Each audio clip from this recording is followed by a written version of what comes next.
driehoek Rummung, Luik, Auken zijn in de oorlogsjaren ruim 350 geallieerde en Luftwaffe-toestellen gecrashed. In de gemeente Gulpen-Wittem wordt ieder jaar de bemanning van 2 geallieerde bommenwerpers herdacht, die beide in 1944 zijn neergestort. In 2014 is het dus 70 jaar geleden dat deze bomberboys voor Oostvrede zijn gestorven.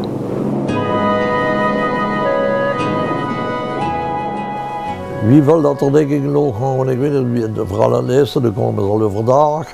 Dan komen ze alleen nog wat s'nachts. Maar dan komen ze ook overdag, dan komen ze al bombarderen. Ik wil eens weten wieveel. Dat er dan in de lucht hangen, dat is ook niet zo opkomen. Ongelooflijk. Ja.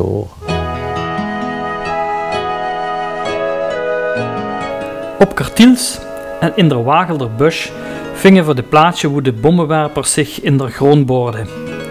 Een van de bemanningsleden van de in der Wagelderbusch gecrashte Halifax kwam ieder jaar terug naar het Krijtland. Al jaar is ze komen en blijven ook bij de mam logeren, bij jou staan. Voor mij is het meer een nong, ja. En degene die hier door het leien Bormans nonk wordt genoemd, dat is Flying Officer Tom Wingham uit Londen. Een krasse 80er die op de avond van 22 april 1944 met zijn parachute juist op tijd een brandende vliegmachine moest verlaten en die na enkele nachtelijke omzwervingen onderdak vond op de boerderie van de familie Lincolns op Heiret.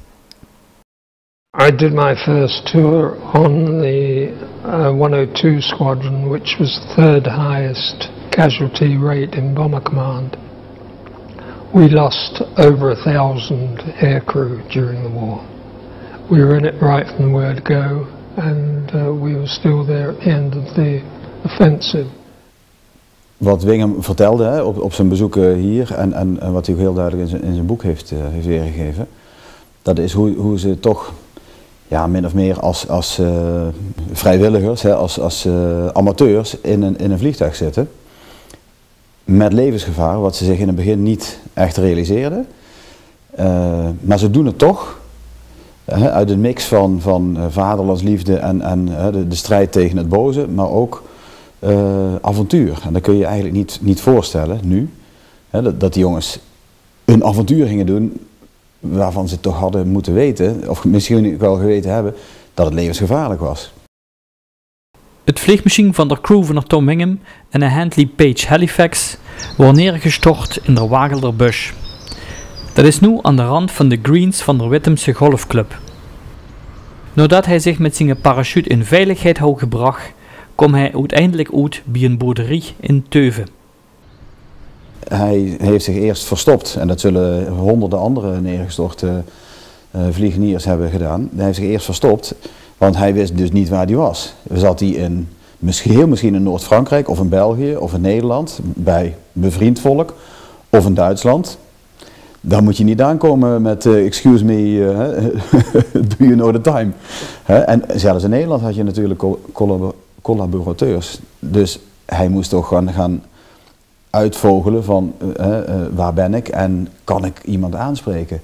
En degene die hij uiteindelijk durfde aan te spreken, dat was Gerard Anconi, politieagent uit Schlennig, die toevallig van een feestje in Teuven op weg ging naar heen. De Gerard Anconi heeft er ook voor gezorgd dat er Wingham bij de familie Lincolns op Heiret onderdak vond. Het Marleen, de oudste dochter van de familie Lincolns, was destijds 4 jaar. En ook al was ze toen nog maar een klein meisje, toch voelde ze dat er het aan de hand was. Ohne dat ik het was, voelde ze spanning.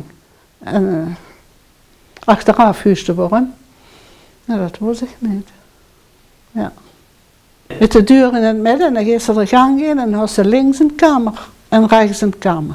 Rechts zat er Tom en links zaten de Duitsers.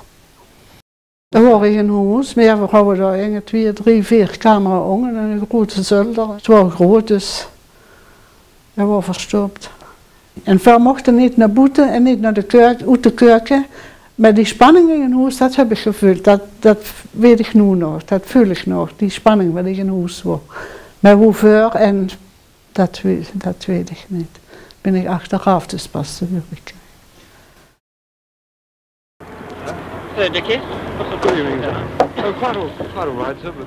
An air crew, you had normally 7 days leave every 6 weeks, and interspersed with generous, I would say, 48-hour passes, because it was quite a strain, sort of going from comfort 1 minute into a battle zone the next, and then coming back to comfort again.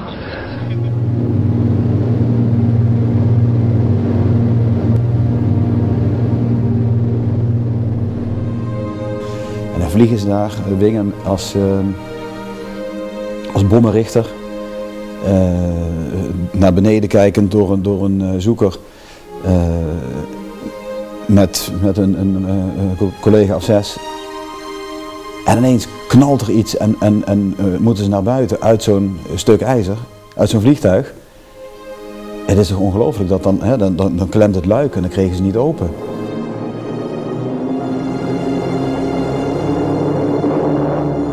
En dan gaan ze naar elkaar schreeuwen, kom hier, Harry, trek eens aan het luik, dit ding gaat niet open. En dan kwam er iemand anders bij, uiteindelijk dat luik open en er zijn er nog een paar mensen kunnen ontsnappen, maar er zijn er nog een paar met dat neerstortende vliegtuig naar beneden gegaan. Nou, dat krijg je toch, dat kunnen wij ons niet bevatten, hè?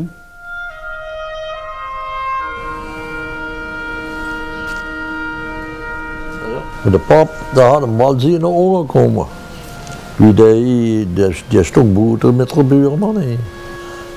Die komen niet in de kelder, die hadden zelf in de kelder, komen die in de kelder zitten. En die stonden die buiten te kijken en onderin komt er van de Gulperbergen, zo gaat komt erin.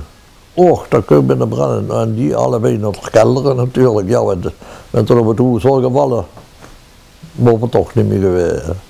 Maar in ieder geval een slagen in, zeg dat was een beetje opgelucht, hoe zal ik maar zeggen. Ze zaten in de kelder, de mam en die zuster kwam en al.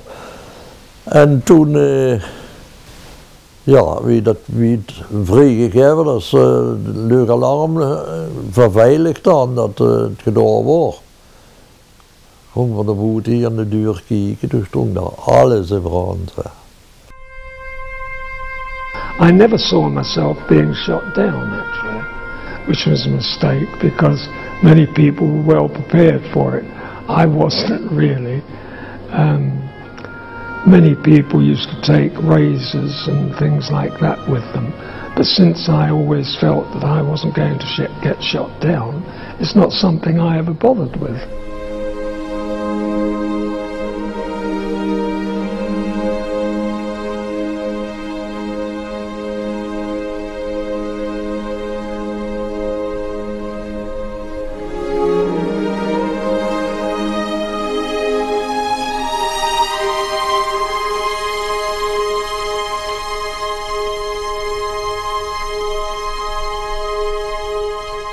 We were shot down by a Schlager music.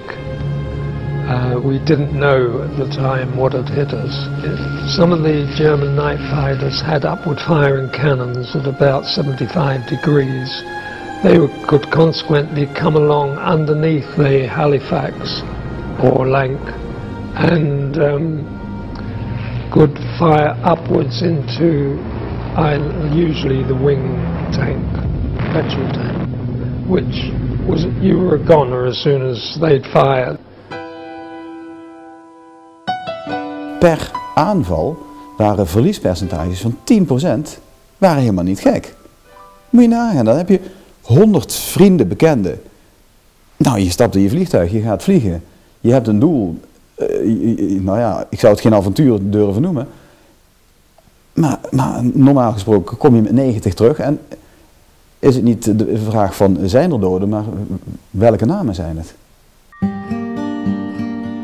Door Tom Winghem is opgespoord en naar Nederland gehaald door Harry van de Gaar. En een onk van het Marleen en de Leonie Linkens. En toen heb ik ook wel via een andere, wie ik dat adres van het Tom hou, contact gezocht.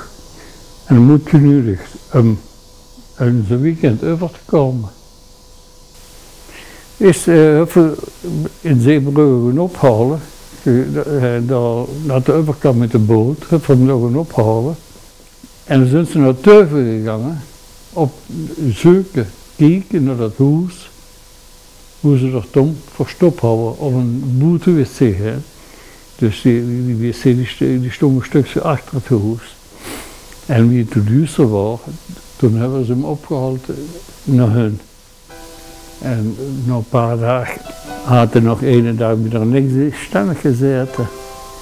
En die andere dag op het politiebureau. Maar die worden allemaal van de go-kant. Ja. En daar had dat vals legitimatiebewijs gekregen. Die hebben hem overgegeven aan die Belgen en had in Walder gezeten. Piluk. Want wanneer zo terugkomen, kun je immer iets ook hier en kun vanmiddag alle uit eten met hem. Dat heb ik vroeger maar wie de mam overleden was, ja wat moet vanmiddag dan? Dat komt van de mam.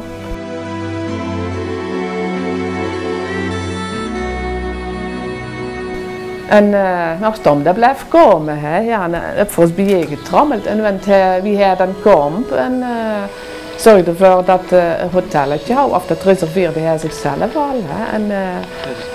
En dan ging voor in de avond ging hij naar Hongari en vulde zo zijn werk op. En dan ongeveer was allemaal bij en ik ging voorbij Groenendaal of ergens ging we dan lekker met hem eten. En dat vonden we wel leuk, dat de hele familie aan de tafel daar zat.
Probeerde eens vuur te stellen dat 17 tot 21-jarige soldaten, jongens eigenlijk, door op uit worden gestuurd met enorme bommenwerpers, zoals de Lancaster en de Halifax.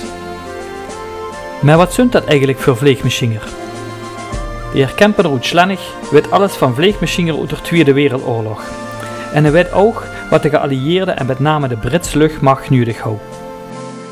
De Engelsen hadden dus in de oorlog behoefte aan een vliegmachine dat wiet kon vliegen en een flinke bommenlast kon verdragen en dingen damit tot wiet in Duitsland kon vliegen. En die ontwerpers zijn zich daar aangezet en er worden dus de Handel Page, de Avro en de Sterling, die drie grote fabrieken, die hebben alle drie dus prototypes ontwikkeld en die zijn alle drie goed gegaan. Dus de Handel Page, Halifax, de Avro dingen, Lancaster en de Shore Sterling, die zijn dus ontworpen worden. En wat prestaties waren ze alle drie ongeveer hetzelfde. Want die kosten tussen normale elektrawiet dat ze vlogen tussen 3000 en 10.000 kilo bommen metnemen.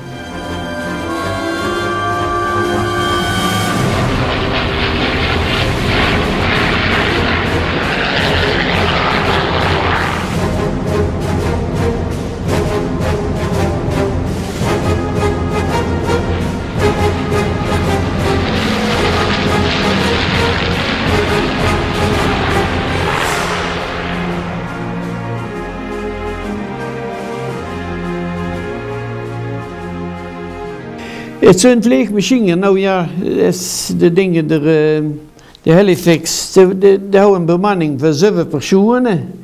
Die houdt 2 tot 3 mitrailleurkoepels en die houdt dus 12 mitrailleurs. De prestaties van hem waren dat hij 440 km per uur vliegen en hij vloog dus op tussen 3.000 en 4.000 meter hoogte neer. Hij had een bommenlaas van maximum 7.000 kilo. Hij had een lengte van 30 meter, dus het was een behoorlijk toestel.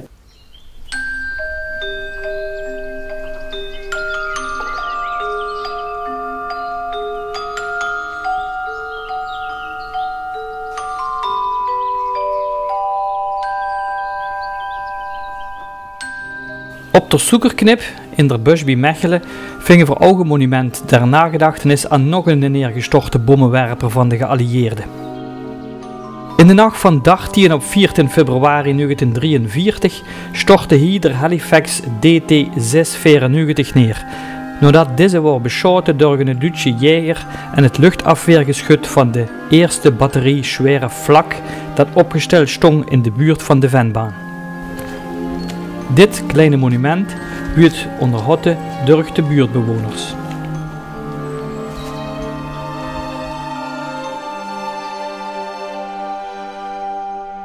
De bemanningsleden die het hebben overleefd, kosten boven Schinnen het toestel verlaten.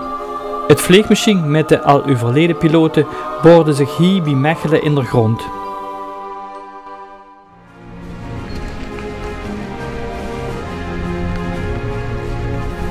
Datgene wat er Tom Wingem en zijn vriend hebben metgemaakt, wordt ieder jaar herdacht bij 2 oorlogsmonumenten in de gemeente Gulpen-Wittem. Laten we daar met z'n allen even letten. Ik heb mezelf vaak de vraag gesteld, als ik Engelsman was geweest, zou ik dan in een vliegtuig zijn gestapt om bommen te gaan gooien? Dit monument staat op de plek waar een vliegtuig neerstortte. Een vliegtuig met bommen bestemd voor Düsseldorf. Dus als je 100 kilometer die kant op geboren was, 70 jaar geleden, dan had je die bommen misschien wel op je kop gekregen. Of op je huis. Het is ook geweldig dat dan de burgemeester ieder jaar komt en de erewacht en de gemeente werken met een bos bloemen of met zo'n krans. Het toont dat de gemeenschap het belangrijk vindt dat er herdacht wordt. En terecht. Fantastisch dat er 2 scholen waren die dan de 2 monumenten adopteren. Jammer dat een van de dorpsscholen wordt, de lagere school in Wittem, dat die wordt opgeheven. Maar weer des te leuker dat de school in Waalwieler het heeft overgenomen, die rol. En ik hoop dat ze dat blijven doen.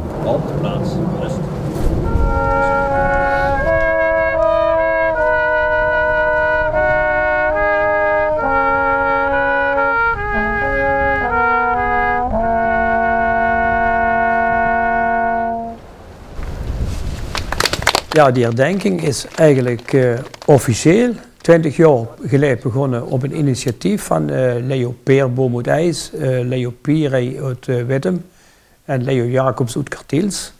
Leo Peerboom had de oorlog nog net metgemaakt als jonge jong en Leo Jacobs ook. Die hadden allebei dat vliegmachine ook zien neerstorten. En die waren al meteen naar de oorlog begaan met hetgeen wat toch gebeurd was. Leo Peerboom is dat goed uitzoeken. Hij had ook wat meer binnen de gemeente Wittem. Had zich wat meer bezig gehouden met het in stand houden van onder andere de bunkers, de overblijfselen van die Tweede Wereldoorlog. En in dat verband, samen met Kessels uit IJs, heeft hij een monument geplaatst op Kartiels. En datzelfde is in Gulpen gebeurd op de Wachelderbuis. En volgens mij, daar ben ik niet 100% zeker van, is dat initiatief bij de familie Linkens vooral, die in der tijd Tom Wingem heeft opgevangen na de crash.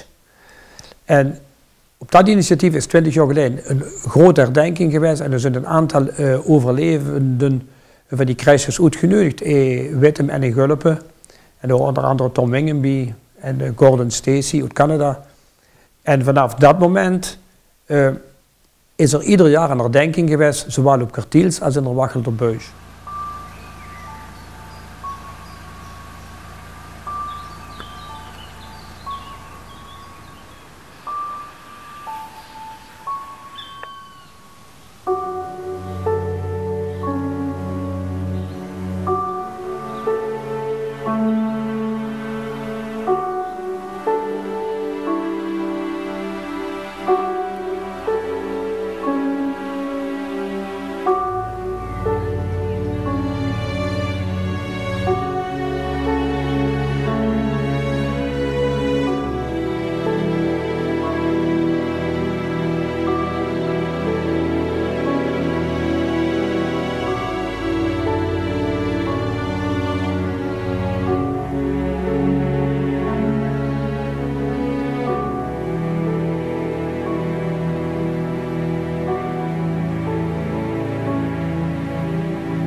Het hele bijzondere van de herdenkingen bij het Wachtelenbos en in Kartiels is natuurlijk dat het vanuit de gemeenschap zelf kwam. Het zijn inwoners van ons dorp die op een gegeven moment de koppen bij elkaar hebben gestoken en hebben gezegd: wij vinden het belangrijk dat die hele bijzondere gebeurtenissen, het neerstorten van die vliegtuigen tijdens de Tweede Wereldoorlog hier in ons gebied, dat verhaal levend blijft, dat die gebeurtenis levend blijft, dat we de slachtoffers die gevallen zijn blijven herdenken.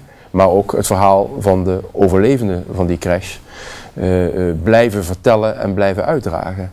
En ze hebben daar een hele mooie, ingetogen vorm van herdenken voor gevonden. Waarbij ik het ook heel belangrijk vind dat de scholen betrokken zijn. Bij het monument in Kartiels is de school vroeger van partij, nu van Nies-Willewaarwillig betrokken. Hebben het monumentje geadopteerd. En voor het monument in het Wachtelenbos geldt dat voor het Sofianum, voor leerlingen van het Sofianum. Dat maakt dat het hele bijzondere, waardevolle herdenkingen zijn. Ik ben ook heel benieuwd hoe dat naar de toekomst doorgaat. We zijn nu 70 jaar verder. Dit jaar is het 70 jaar geleden dat de vliegtuigen neerkwamen hier in ons gebied.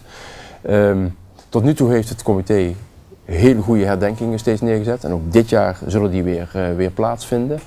Belangrijk is om met elkaar na te denken over hoe we dat in de toekomst gaan doen. De ooggetuige van het incident, bijvoorbeeld Tom Wingham, die komt niet meer.